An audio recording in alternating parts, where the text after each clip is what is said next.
唐菓子の宿泊施設。口社って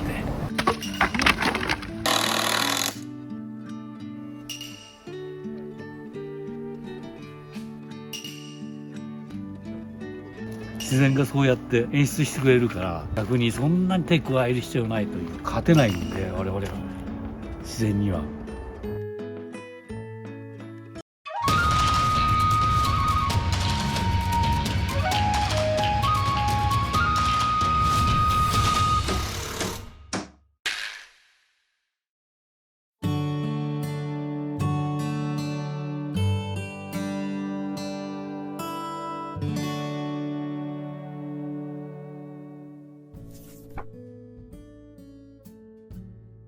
おはようございます。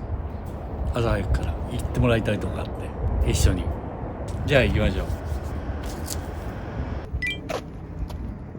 はい、ここです。山梨県の鳴沢村という、河口湖に近いところなんですよ。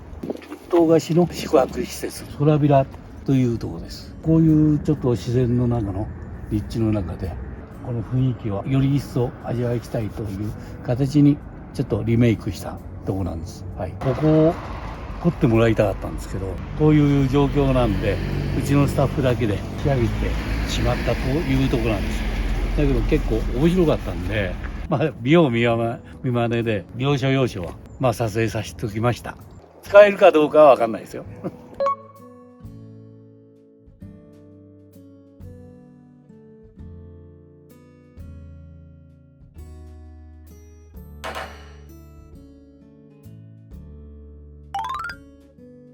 建物周りのリメイクしていきたいと思ってます。この平時代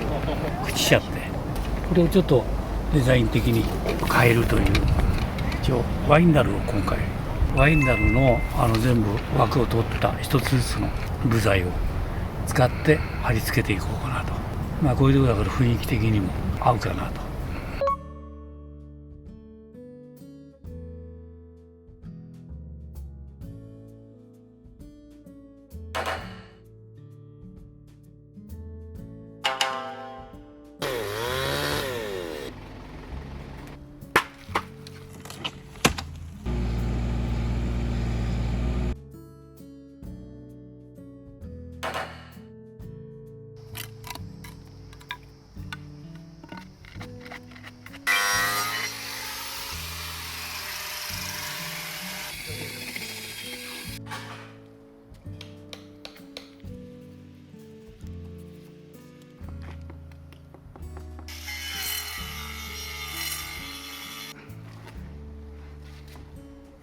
多いので現場打ちしたところは僕石を積んでいきます。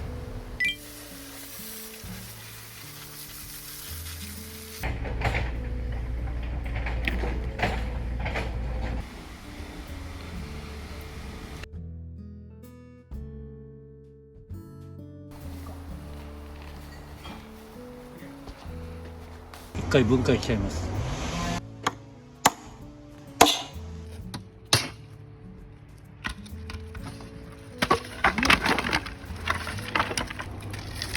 樽のこれを使っています。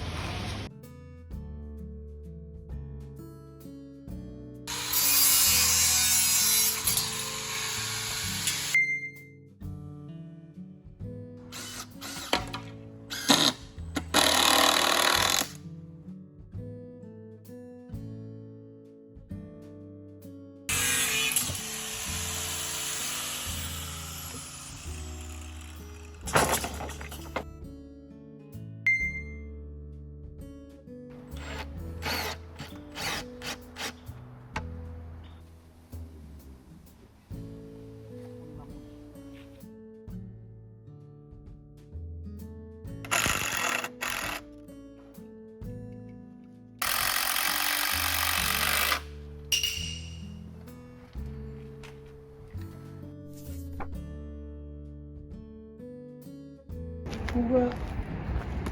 裏ビラの入り口になります。あとはなんですけど、ここから一応うちの施工で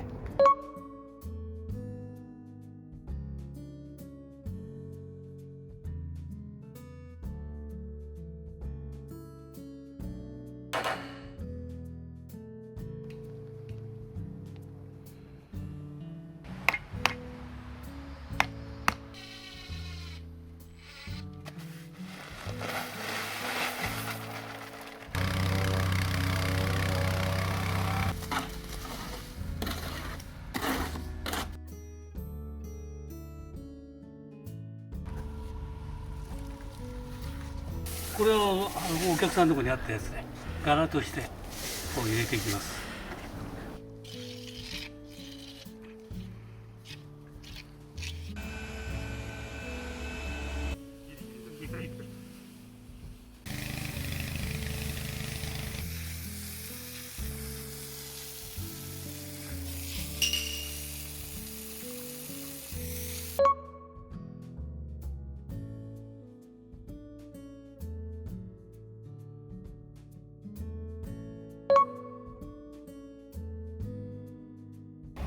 ここでゆっ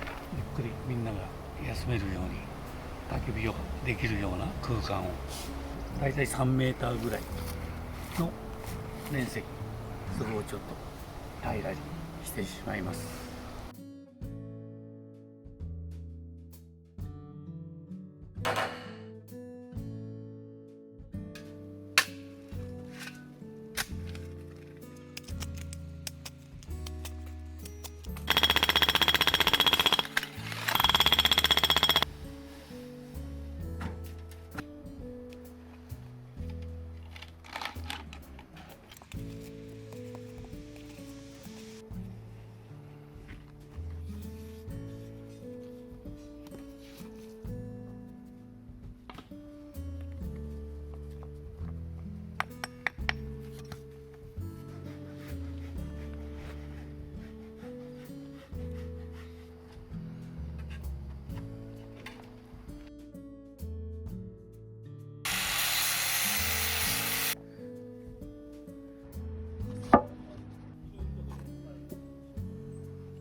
ここにですね、一応パーゴラを作る予定です。ちょっと邪魔な木は撤去しちゃいます。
まあ、オーナー自体がシンガポールとマレーシアという長く住んでおりまして、そっちのイメージもあって、ある程度そちらのこのフェンスは位置関係は前と同じ。このライトもそのまんま再利用です。ライトの部分はちょっと強調するために地元のこの両岩石を、こちらのお話があった時には一番これが合ってるってピンときましたもんで、この雰囲気だったら絶対に合うなという形で。面白いでしょこれね。フェンスは一応こういう形で中に入っていくのに、夏場になるとちょっと草が覆っちゃって、まあ中にはやっぱり車椅子の方もおられるんで、まあそういうことも便利があって、中には行くのにはこのぐらいの幅の形でこうなって、アプローチはここがね、中庭という建物、ここから出られるベランダになっております。で、次作ったのがこの焚き火ができるエリア、全部取ってスペースを作ったんですけど、取った時に石が出てきたやつで木石で周りを囲って、こうやって露出してるやつ、ここ施設自体が1人2人っていう形じゃなくて、大人数で家族連れとか仲間で来られる方が多いんで、まあだからこんだけの大きなスペースを、あまりねこうやって都会では焚き火で囲むっつうことも、火を起こすっつうこともできないんで、まあ火を見てこうみんなと談話するのも、まあここでだいたい一杯飲んだりなんかという形で火を燃やすことで人結構集まって、そこでいろいろとコミュニケーションできるかなということです。はい、それが一番メインとしてはパーゴラ、外に出た時点においてのみんなの休憩所という形で、宮の中の一つのステージという。このタイルもやっぱりお客様の、ただこれは輸送した時に割れちゃったんですよね。それが相当あったんで、もったいないという意味合いで埋め込みました。あとはできるだけあるものを、出てきたものを使っていくという形で、まあ逆に全部人工的なものっていうのは建物周りだけで、まあ我々はこの自然に溶け込むような雰囲気で、前からもうこう切った切り株をそのままもう花台にしたり、そうするとこうやってもう置いただけで、こうやって自然ともう苔がついちゃう環境なんで、自然がそうやって演出してくれるから、逆にそんなに手加える必要ないという、勝てないんで我々は自然には。だからそれを逆に利用した形で仕事をした方がいいかなという考え方ですよね。これで私ども作ったあれを見ていただきました。いかがでしょう。ありがとうございました。はい。